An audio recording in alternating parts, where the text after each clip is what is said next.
How's everyone doing? I haven't seen you guys in a while. This is our yearly visit, and what a pleasure it is to see the smiling faces. Obviously, this must be a slow news day for you guys if you're here to see us, but that's all right. Really looking forward to our second season here as an offensive staff. I think that's something that kind of goes lost a little bit in the shuffle is now that we've had a full year together. And I'm really happy that we've done that with our offense. People kind of speaking all the same language now, where before we had guys speaking languages from all over the country. And that's the one thing in football. There's a lot of different ways to call things, and just making sure everybody's on the same page. And I think that's something that's really going to be a bonus for us. And I can't tell you how happy I am to have those guys that we have on our offensive staff. They're all great coaches and do a great job. This year, from a personal standpoint, is one of those really exciting years because my oldest daughter I actually sent off to college and fended off a lot of schools around the country, and now she's going to be in the honors program here at Alabama. So for a warning for you guys, I'm going to try to get her as an intern for the spin doctor over here, okay?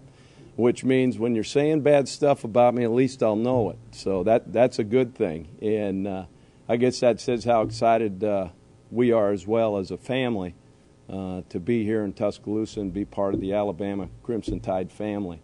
It's interesting, just the scope of what we are. We get a chance to get back to Montana for about 2 or 3 days every year, and to see a Crimson Tide number 8 jersey walking down the street in Polson, Montana. Are you kidding me?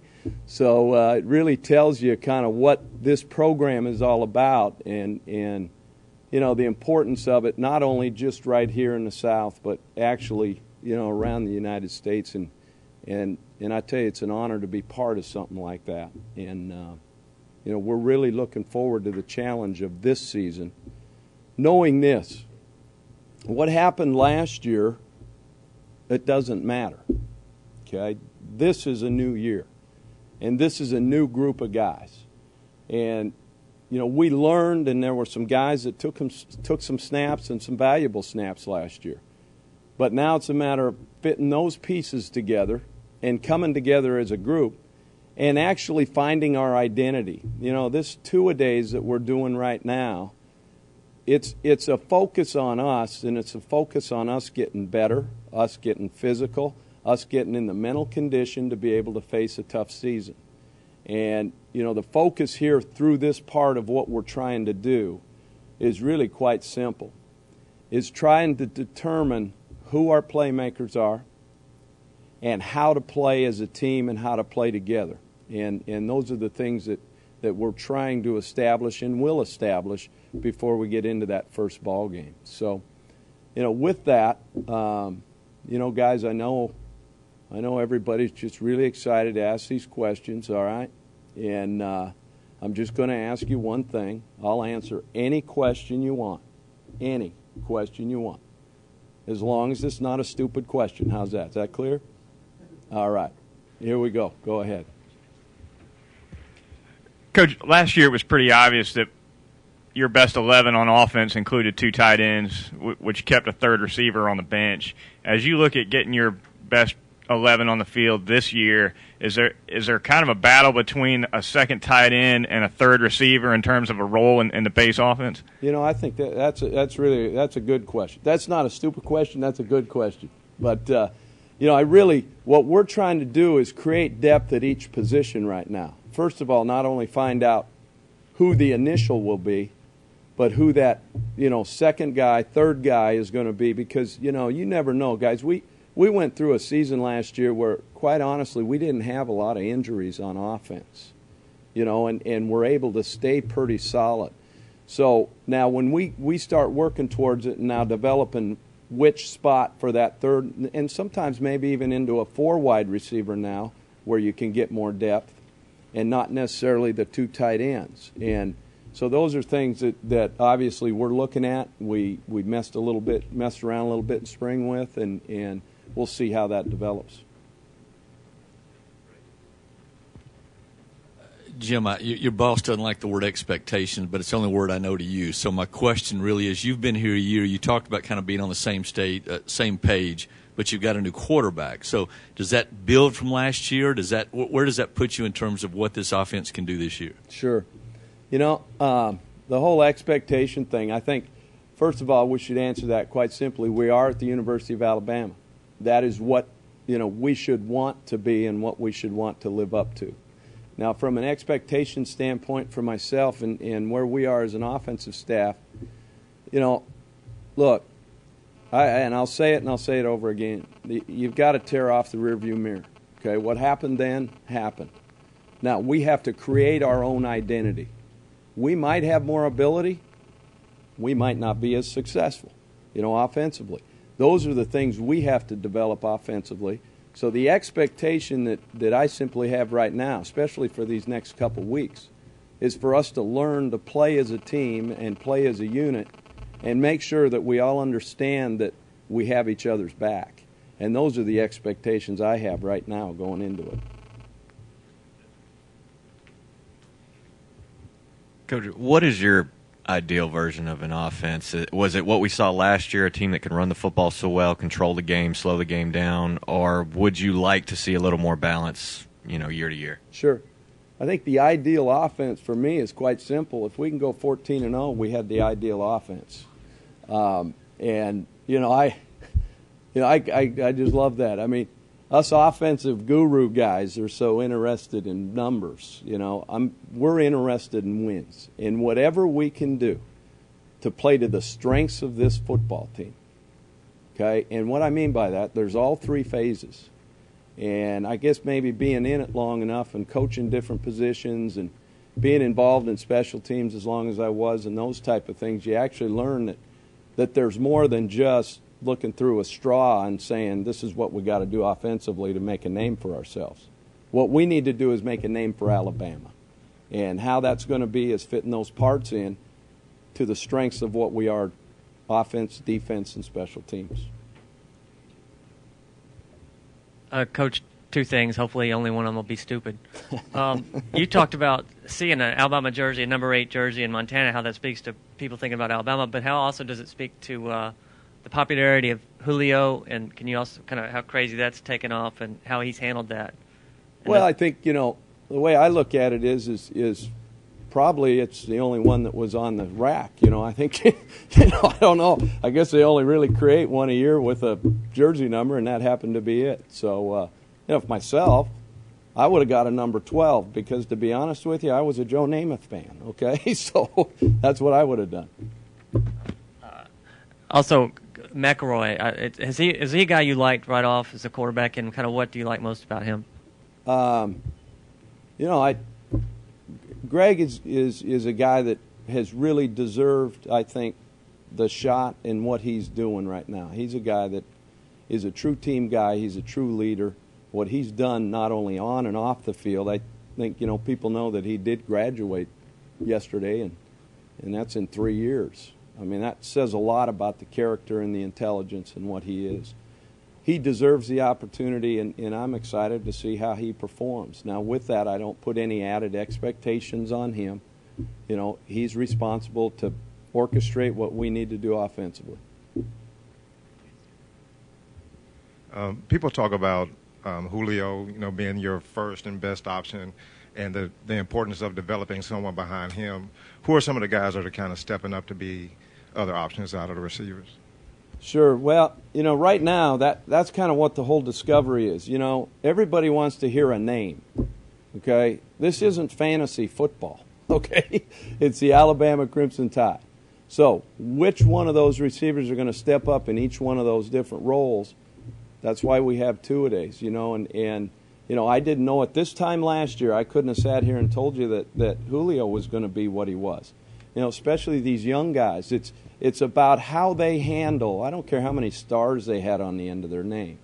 It's how they handle that change from high school to college, the speed of the game, how they handle the intensity of practice, how they come every day and prepare themselves to get better and not be up and down. And that's why we have practice. It's a great thing. We don't have to just go out and play. Can you touch on the progress of the offensive line, some of the new guys stepping in? Sure. That developing a cohesive unit within the five, I think the one thing that makes offenses great is the offensive line. And those guys, and I love those guys to death. When we give weekly awards as an offense, we actually give the awards to the people that don't show up in the box score. Because it's the things, some guy catches a pass and, he's all over the TV or the newspaper and he did it. Or some guy hits a long run or whatever. That guy gets his name in the paper.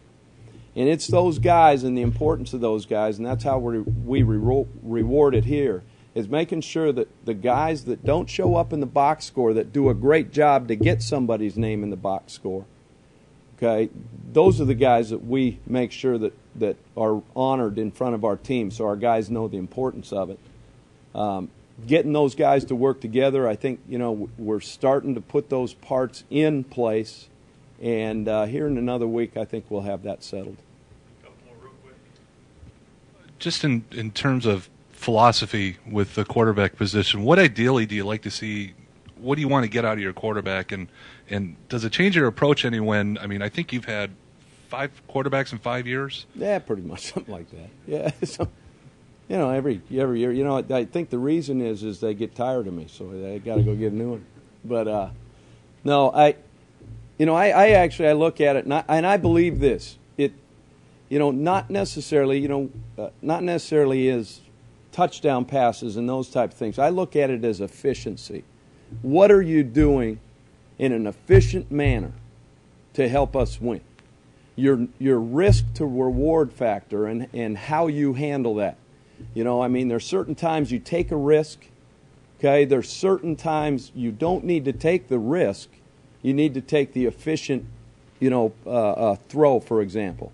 And I look at it probably from the standpoint of, if I truly believe if we're going to throw it 30 times in a game, we should be around that 25%. 25 of those should be completed, with maybe a couple of them as a throwaway, maybe a tip ball or something like that. That's how we must approach it, because I still believe you win the game, through ball control. Okay, I still believe you win the game through field position, and the heck with the numbers. But being efficient is probably the number one thing at that position.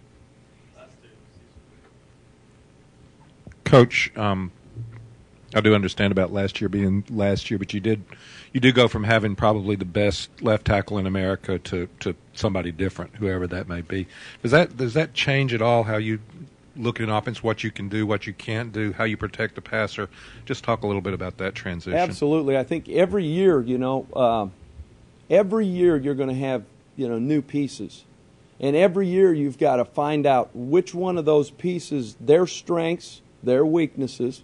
So you expound on the strengths of those certain pieces and not expose the weaker pieces. I mean, that's what it is. And I think the great thing about, having like our offensive staff, for example, that has a lot of experience in a lot of different systems, we're able to go ahead and blend some things that really work to the strengths of those parts. I mean, obviously that left tackle was a strength. So let's play to that strength. Now, where's our strength going to be this year? That's what we'll determine here in camp. But that's a definite thing. I mean, will you see the exact things from last year? No, because we don't have the exact same parts. I wish I did in some cases, but, the case is we don't. So, that's where that sits. Okay, you had to get a stupid question. All right, I love it. But it's coming. What's wrong with you? Nobody likes expectations, but what's wrong with expectations, or what word should we use instead of expectations for your players and what you get out of them? Well, expectations. I think guys, sometimes put too much on themselves when they hear all this, this, and this. I will say this: when you put on the uniform at the University of Alabama, there's a natural expectation, and that's the way it should be. That's the reason people should want to come here. Now, the process of living up to that expectation, in other words, the work that it takes to get there, is what needs to be defined with our group of guys. So I think, I'll tell you this, I'm excited to be at a place that has expectations. Most of the places I've been don't have them. So, it's kind of exciting.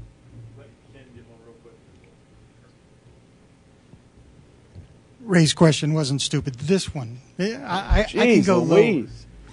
low. No, at the bowl game, you joked that you were the guy who most stopped John Parker. Because of the luxury, I guess, of the weapons around in front of him as much as anything.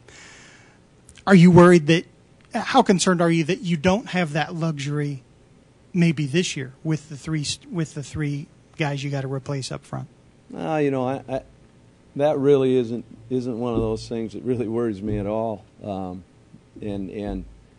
think playing the quarterback position anyway, it takes a certain mindset, it takes a certain person, it takes a certain personality. And putting any pressures on Greg or whatever, I don't see that as a problem. And, him being here and being through the system, I think, is really going to help him. Thanks, Coach. All right, guys. We'll see you next year.